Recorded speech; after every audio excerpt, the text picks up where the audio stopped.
예수님은 제자들에게 사명을 맡기시면서 성령을 기다리라고 말씀하셨습니다.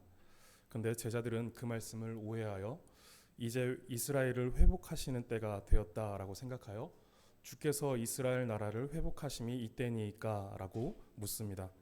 그러나 예수님은 그것은 하나님의 권한이니 너희의 알 바가 아니다 라고 대답하십니다. 이 말씀은 그러니 너희는 신경 꺼라 라고 하는 의미가 아니라 그들의 관심과 추구의 방향을 고치시는 것인데, 참된 하나님의 나라를 위하여 그들에게 맡겨진 사명이 있고 성령님은 그것을 위해 너희에게 임하실 것이다. 그 성령님을 하나님께서 너희에게 보내실 것이다 라고 하는 것입니다. 8절이 이제 그 내용입니다. 이것이 너희의 알 바가 아니라 너희가 알아야 할 것, 너희가 행해야 할 것은 이것인데 이것이 무엇이다 라고 말씀하시는 내용이 이제 8절인데, 오직 성령이 너희에게 임하시면 너희가 권능을 받고 예루살렘과 온 유대와 사마리아와 땅끝까지 이르러 내 증인이 되리라 하시니라. 예수님은 그들에게 계시되지 않은 하나님의 때와 시기가 중요한 것이 아니라 중요한 것은 따로 있다라고 말씀하십니다. 그것이 오직이라고 번역되어 있지만 그러나 도리어라는 뜻을 가지고 있는 이 부정 접속사가 담고 있는 의미입니다. 이스라엘의 회복이 지금인지가 중요한 것이 아니라 도리어 성령이 임하시면 너희가 권능을 받고 온 세상으로 나아가 증인이 될 것이다. 이것이 중요한 것이다 라고 하는 것을 말씀하시는 것이죠. 권능은 성령이 임하시면 그들이 이제 권능을 받을 것인데, 그 권능은 단지 어떤 특별한 능력이나 기적적 능력을 말하는 것이 아니라 그것들까지도 포함되겠지만 더 폭넓은 개념입니다. 어떤 상황과 결과 가운데서도 끝까지 주님의 죽으심과 부활하심을 증거하며 하나님 나라의 증인으로 살아가게 하는 그 힘을 의미하고, 성령님께서 임하시면 그러한 증인이 되게 만드신다라는 것입니다. 예수님은 제자들이 성령의 권능을 받으면 증인이 될 것이다 라고 말씀하시는데, 이것은 이제 명령형으로도 볼 수 있지만 미래 시제로 보아 제자들이 증인이 되어 온 세상에 복음을 전하게 될 것이다 라고 하는 예수님의 어떤 예언 또는 약속이라고 볼 수도 있습니다. 증인은 명령에 순종하여 그 일을 감당하는 것 같은 면이 있지만 실제로 사람의 결단과 의지보다 하나님의 주권적인 역사와 강권적인 부르심이 있다라고 생각합니다. 즉 증인은 하나님의 주권적인 역사로서 되어지는 것이지, 그리고 하나님의 그 강권적인 부르심에 의해서 되는 것이지 사람의 결단과 의지만으로 되는 것은 아니라는 것입니다.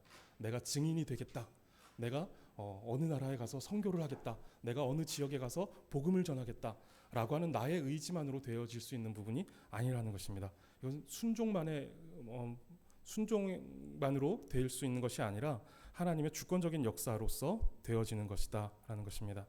제자들을 보시면 이 말씀을 하시는 때까지도 자신들이 무엇을 전해야 하는지, 자신들에게 맡겨진 사명이 무엇인지, 자신들이 추구해야 되는 하나님의 나라가 무엇인지조차 제대로 깨닫지 못하고 있습니다.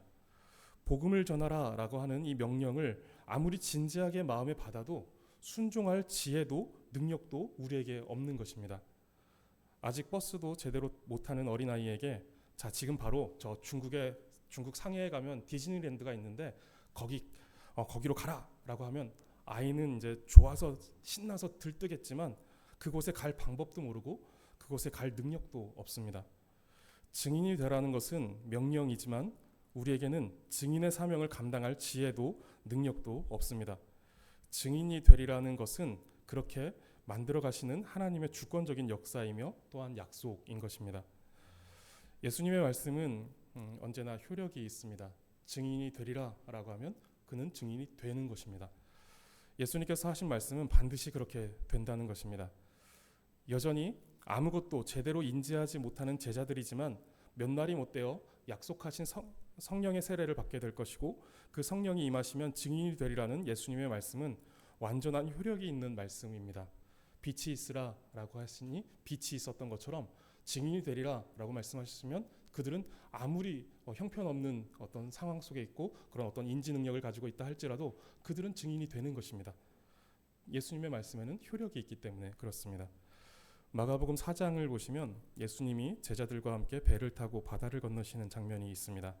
그때 예수님께서 제자들에게 이렇게 말씀하시죠. 우리가 저편으로 건너가자라고 말씀하셨습니다.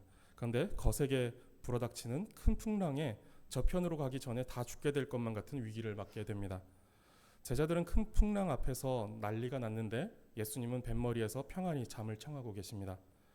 제자들은 예수님께 선생님이여 우리가 죽게 된 것을 돌보지 아니하시나이까 라고 말합니다. 이 말은 예수님 지금 이 상황에서 잠이 오십니까? 라고 하며 예수님을 꾸짖는 것입니다. 그런데 예수님이 일어나 바다를 향해 잠잠하라 고요하라 하시니 곧바로 바다가 잔잔해집니다. 아마도 바다는 서서히 잠잠해지지 않았을 것이고 예수님께서 말씀하심과 동시에 순식간에 잠잠해졌을 것입니다. 그래서 제자들이 예수님의 말씀에 바람과 바다가 순종한다라고 생각했을 것이고 예수님의 신성에 대해서 이들은 생각하게 되었을 것입니다.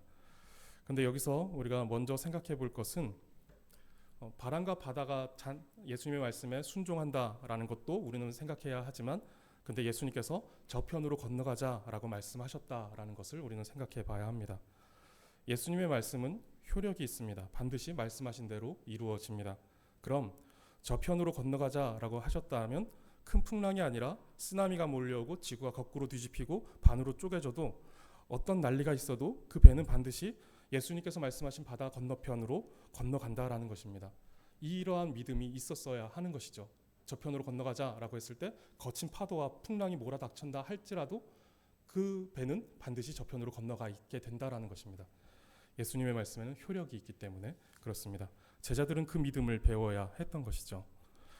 예수님은 제자들에게 성령이 임하시면 증인이 되리라 라고 말씀하십니다. 그럼 제자들은 그들의 순종이 아니라 예수님의 말씀으로 인하여서 증인이 되는 것입니다. 그런데 여기서 오해해서는 안 되는 것이 그럼 우리의 순종은 의미가 있나? 예수님이 그렇게 하라고 하면 우리는 로봇처럼 그렇게 움직이는 거 아닌가? 라고 이렇게 생각할 수 있는데 그렇지 않습니다. 예수님께서 우리를 증인이 되게 하시면 우리는 우리를 증인되게 하신 주님의 뜻에 기쁘게 반응하여 순종함으로 증인의 삶을 살아가게 되는 것입니다. 성도님들, 우리는 구원받은 하나님의 백성입니다. 지난주에 말씀드렸듯이 구원받았다라는 것은 곧 성령께서 우리 안에 오셨다라는 것이고 또 그것은 성령으로 세례를 받았다라는 것입니다. 구원받은 하나님의 백성이라면 다 그 순간에 성령으로 세례를 받게 됩니다. 성령께서 우리 안에 들어와 내주하시는 것이죠. 그럼 우리는 8절에서 말씀하신 것처럼 성령이 우리 가운데 임한 것이고 우리는 권능을 받아 증인의 삶을 살게 된 것입니다. 우리의 순종보다 앞서는 하나님의 주권적인 역사가 우리를 증인의 자리로 이끄신 것이고 이끌고 계시는 것입니다. 증인은 전도하는 사람과 동의어는 아닙니다. 증인이라는 개념에 전도하는 사람이 포함되어 있겠지만 증인은 그보다 더 넓은 의미를 가집니다. 모든 삶에서 그리스도의 죽으심과 부활을 증거하는 사람, 하나님의 나라를 보여주는 사람입니다. 예수님 믿으세요 라고 하는 선포가 너무 중요한 내용이지만 그것이 너무 중요하지만 그것만 아니라 온유함과 성실함, 정직함, 용서와 배려와 친절함과 같은 그리스도의 성품과 말씀의 원리를 따라감으로 그리스도를 드러내고 하나님의 나라를 보여주는 것 또한 중요하다라는 것입니다. 예수님의 말씀, 예수님의 그 복음을 선포하는 것, 예수님 믿으세요. 예수님만이 길이고 진리요 생명입니다. 라고 선포하는 것 너무 중요합니다. 이거 당연히 중요합니다. 근데 이것만 중요한 것이 아니라 우리의 삶에 여러 예수님의 성품을 따라서 그렇게 살아가는 것, 말씀의 원리를 따라서 살아가며 그리스도를 보여주고 하나님의 나라를 보여주는 것, 이것도 역시 너무 중요하다라는 것입니다. 증인의 삶에는 이러한 것들이 포함되어 있다라는 것입니다. 증인이 된다는 것은 전인적인 변화를 통해 온 삶으로 그리스도와 하나님의 나라를 증거하는 것입니다.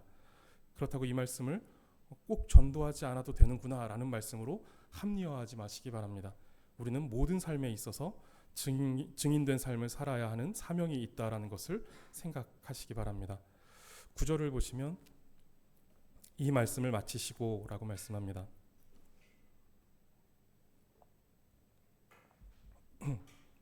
예수님은 이제 지상에서의 마지막 사역을 모두 마치시고 제자들에게 사명을 위임하신 후 하늘로 올라가십니다.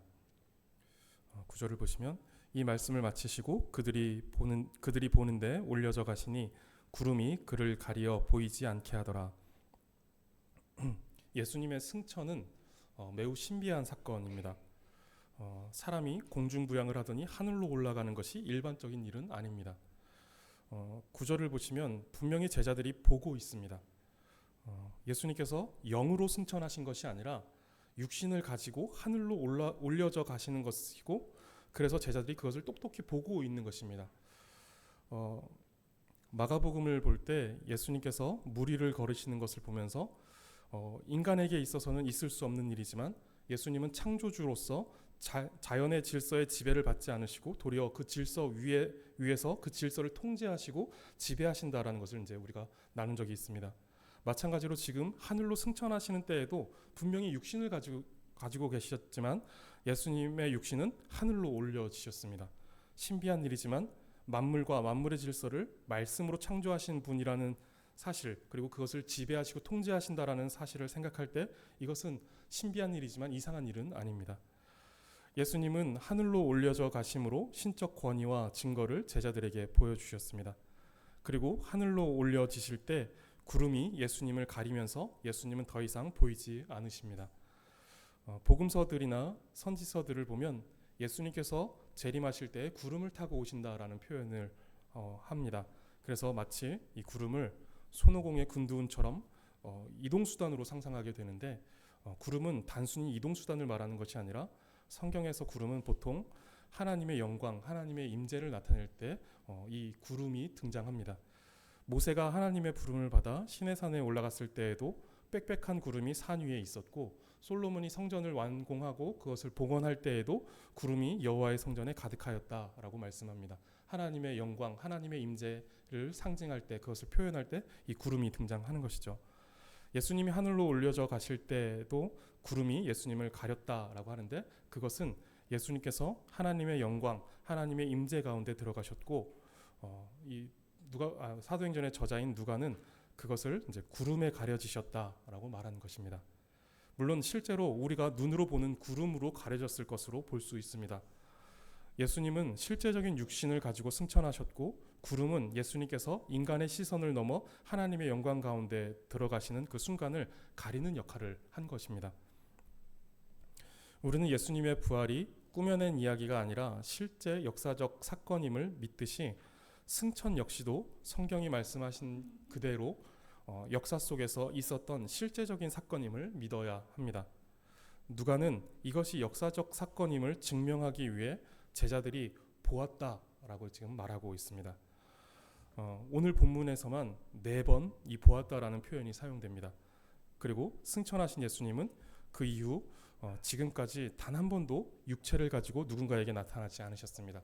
예수님이 승천하셨다라는 것이죠. 육신을 가지고 승천하셨고 다시 내려오지 않으셨다라는 거예요. 승천하셨고 하나님의 그 영광 가운데 우리가 알 수 없는 어떤 곳에 이제 예수님은 그 육신을 가지고 머물러 계시는 것이죠. 하나님 우편에 계시다라고 이제 우리는 하는데, 그 육신을 가지고 이제 올라가신 것입니다. 예수님은 잠깐의 어떤 퍼포먼스를 하신 것이 아니라 분명히 승천하셨습니다. 하늘로 올라가셨습니다. 승천하신 예수님은 하나님 우편에 앉으시어 만물을 다스리시며 하나님 우편에서 천상의 사역을 이어가고 계십니다. 10절을 보시면 올라가실 때에 제자들이 자세히 하늘을 쳐다보고 있는데 흰옷 입은 2사람이 그들 곁에 서서라고 말씀합니다. 제자들은 예수님께서 승천하시는 것을 자세히 보고 있습니다. 자세히 보다라는 말은 응시하다, 집중하다, 뚫어지게 바라보다라는 것을 의미합니다.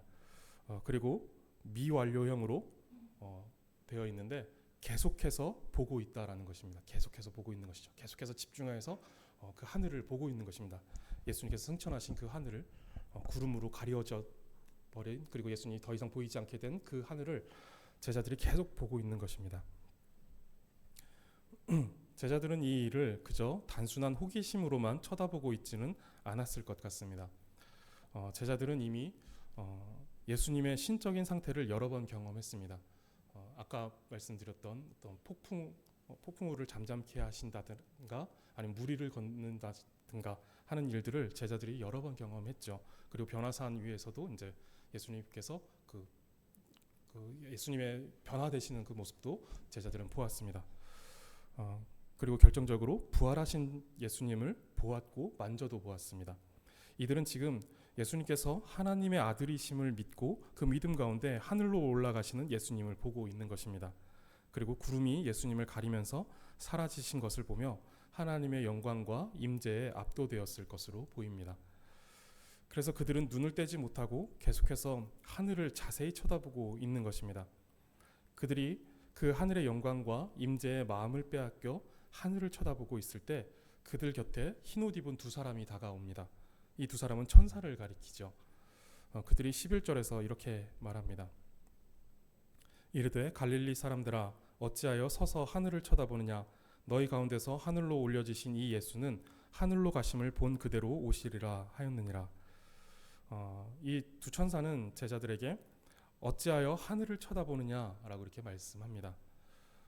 제자들은 하늘에서 눈을 떼지 못하고 계속해서 자세히 쳐다보고 있습니다. 하늘만 응시하고 있는 것이죠.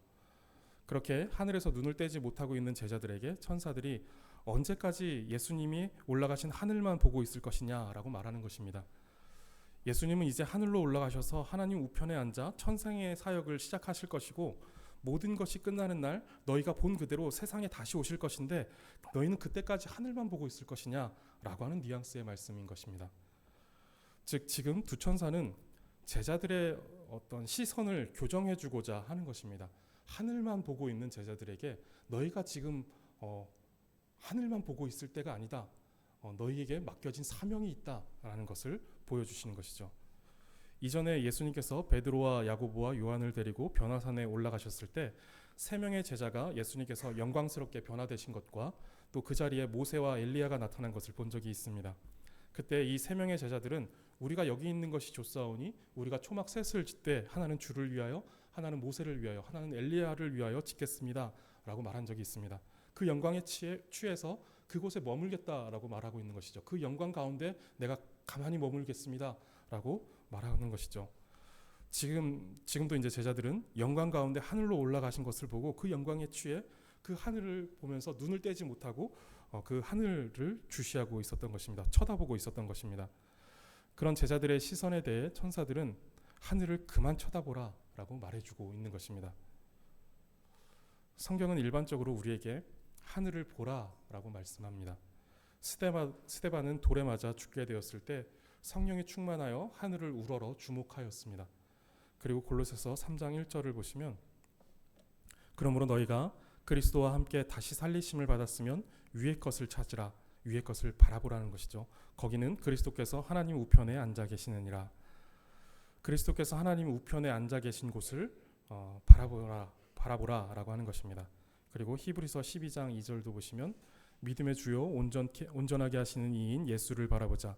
그는 그 앞에 있는 기쁨을 위하여 십자가를 참으사 부끄러움을 개의치 아니하시더니 하나님 보좌 우편에 앉으셨느니라. 하늘을 본다라는 것은 승천하신 예수님을 하나님 보좌 우편에 앉아 계신 예수님을 바라본다라는 것입니다.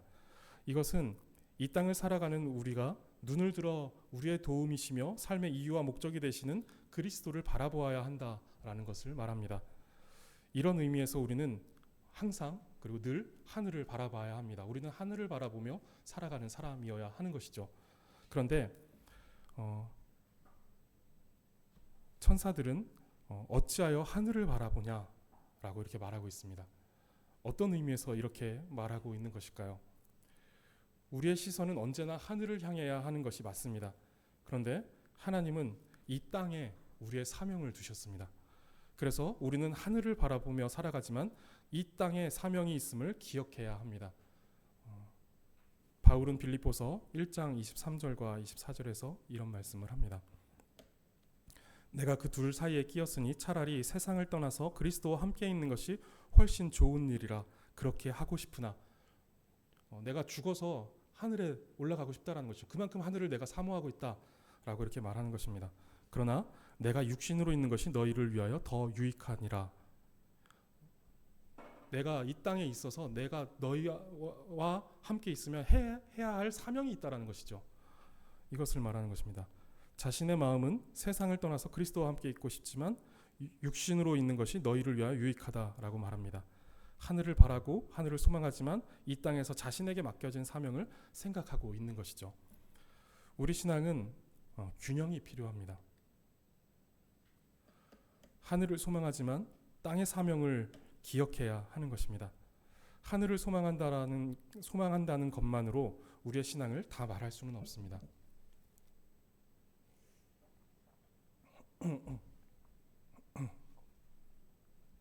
우리가 하늘을 바라본다라고 해서 우리가 정말 하나님의 나라를 소망한다라고 하여서 그것이 우리의 신앙의 내용을 다 말해주고 있는 것이 아니다라는 것이에요. 우리는 주님의 재림을 기다리며 이 땅을 살아갑니다. 그래서 우리는 하늘을 소망하고 기다립니다. 그런데 이 땅을 살아갈 동안 하나님 나라를 위하여서 우리에게 맡겨진 사명이 있습니다. 이것에 대한 충성이 우리 신앙의 아주 중요한 부분입니다. 우리 신앙에는 주님의 재림을 사모하는 마음과 맡겨진 사명에 대한 충성의 균형이 필요합니다. 데살로니가 교회에 예수님께서 곧 오실 것이다 라고 믿으며 일하지 않고 교회에 의지하여 생활하던 이들이 있었습니다. 바울은 그들에게 데살로니가전서 4장 11절에서 조용히 자기 일을 하고 너희 손으로 일하기를 힘쓰라 라고 말합니다. 그러니까 예수님께서 곧 오실 것인데 내가 일하는 것이 무슨 소용이 있고 내가 어떤 삶을 이 땅에서의 삶을 살아가는 것이 무슨 의미가 있느냐라고 말하며 교회에서 아무 일도 하지 않고 하늘만 바라보던 사람들이 있었다라는 것이죠. 그들에게 바울이 조용히 자기 일을 하고 너희 손으로 일하기를 힘쓰라. 그러니까 너희의 어떤 그러한 잘못된 신앙 때문에 다른 성도들이 그의 어떤 게으름을 보조해주는 일들을 하지 않도록 그런 수고를 하지 않도록 해라라고 하는 것이죠.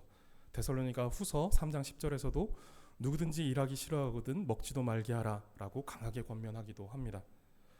우리는 하늘을 바라보며 그리스도의 다시 오심을 기다리는 사람들입니다. 그러나 주님께서 다시 오실 때까지 이 땅을 살아가면서 하늘만 바라보며 사는 것이 아니라 감당해야 할 사명을 받은 사람들입니다. 바르고 참된 신앙은 하늘에 소망을 두고 이 땅의 사명을 성실하게 감당하는 신앙입니다.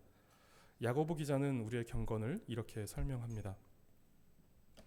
하나님 아버지 앞에서 정결하고 더러움이 없는 경건은 곧 고아와 과부를 그 환난 중에 돌보고 또 자기를 지켜 세속에 물들지 아니하는 그것이니라. 참된 경건은 이 땅과 별개로 만들어지지 않습니다. 기도를 많이 하고 말씀을 열심히 읽어서 세속에 물들지 않게 자기를 지키는 것만으로 참된 경건이 완성되었다라고 말할 수 없다라는 것이죠. 참된 경건은 고아와 과부를 그 환난 중에서 돌보는 이 땅에서의 일들에 대한 충성까지도 포함되어야 합니다. 그래서 하나님의 말씀과 기도로 자기를 세속에 물들지 않게 지키는 그것과 또한 고아와 과부를 환난 중에서 돌보는 그것까지도 포함하여서 우리의 참된 경건은 만들어진다는 것입니다.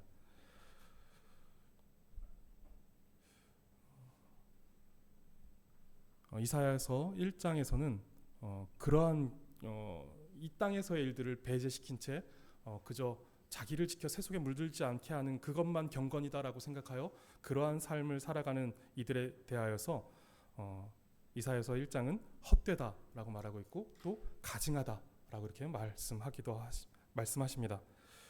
우리는 기도하는 사람입니다. 그러나 기도만 하는 사람이 되어서는 안 됩니다. 그리고 우리는 말씀을 읽는 사람입니다. 그러나 말씀만 읽는 사람이 되어서는 안 됩니다. 기도는 하면서 이웃을 돌보지 않고 말씀을 읽으면서 거짓말하고 남을 미워해서는 안 되는 것입니다. 우리의 경건은 하늘만 바라보는 것으로 끝나서는 안 되고 그리스도를 닮은 모습으로 성경의 말씀대로 삶에서 실천하며 그리스도와 하나님의 나라를 증거하는 데까지 나아가야 합니다.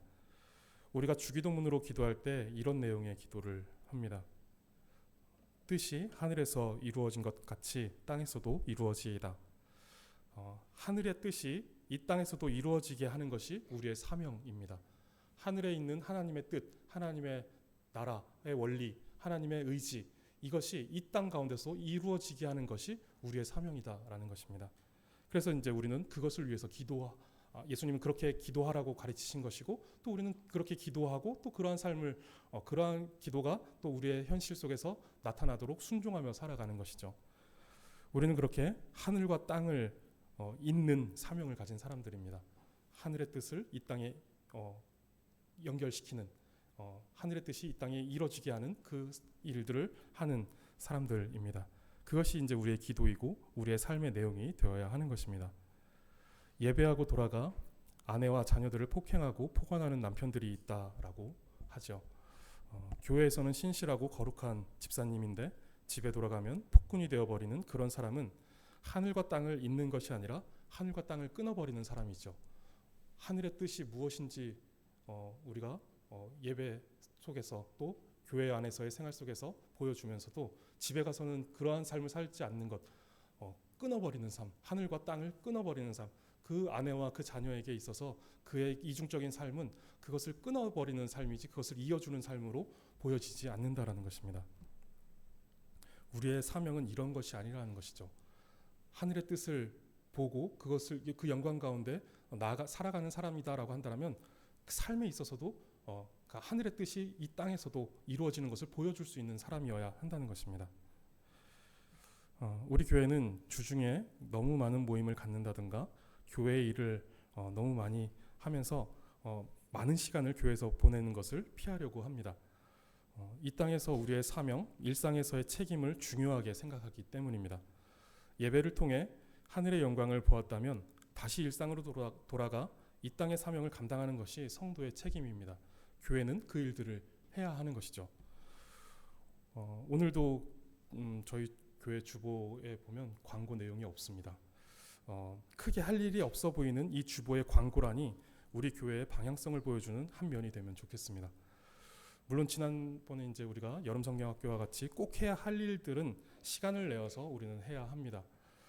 그런데 교회가 바쁘고 일이 많다라는 것에서 열심히 있는 교회다, 부지런한 교회다, 사명을 잘 감당하는 교회다 라고 생각하게 되는 것은 일면으로는 맞을 수 있지만 또 일면으로는 틀린 것입니다. 교회는 지나치게 큰 목표를 갖고 지나친 관심과 에너지를 교회 안으로 가지고 오는 것을 조심해야 합니다. 교회는 하늘을 추구하고 보여주면서 동시에 이 땅의 사명을 기억하여 삶의 현장과 일상의 자리로 성도들을 보내는 그런 일들을 해야 합니다. 하늘의 뜻을 땅에서 이루도록 그 일을 감당하게끔 일상으로 세상 가운데로 보내는 일들을 해야 하는 것이죠. 부름받은 이 땅의 사명의 자리로 나아가야 하는 것입니다. 성도님들, 그리스도께서 하나님 우편에 앉아 계신 하늘을 바라보시고 그 나라를 소망하시기 바랍니다. 그러나 우리에게 맡겨진 사명의 자리인 이 땅을 기억하시기 바랍니다.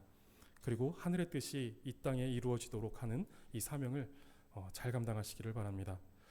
제자들은 하늘로 올려져 가신 그리스도를 바라보았습니다. 그러나 두 천사는 하늘만 쳐다보고 있는 제자들의 시선을 지적합니다. 왜냐하면 제자들은 주님께서 본 그대로 다시 오실 때까지 감당해야 될 사명이 있었기 때문입니다. 그 사명이 1장 8절입니다. 예루살렘과 온 유대와 사마리아와 땅끝까지 이르러 증인의 삶을 사는 것입니다. 하늘만 바라보아서는 이 사명을 감당할 수가 없는 것이죠. 우리는 하늘을 소망하지만 동시에 예루살렘과 온 유대와 사마리아와 땅끝으로 나아가야 합니다. 우리는 모든 사람에게 복음을 전하고 삶으로 그리스도와 하나님의 나라의 영광 그리고 그 풍성함을 보여줘야 합니다. 하나님은 천사들을 통해 제자들의 시선을 교정하셨듯이 하나님은 성령님을 통해 우리가 이 땅에서 감당해야 될 사명을 바라보고 충성하게 하실 것입니다. 하늘을 바라보며 소망하시기 바랍니다. 그리고 또한 우리의 사명을 기억하시며 충성되게 우리의 삶, 우리의 일상에서 복음의 증인된 삶을 살아가시기 바랍니다. 이 균형을 잘 유지하면서 바르고 건강한 증인의 삶을 살아가시기를 바라겠습니다.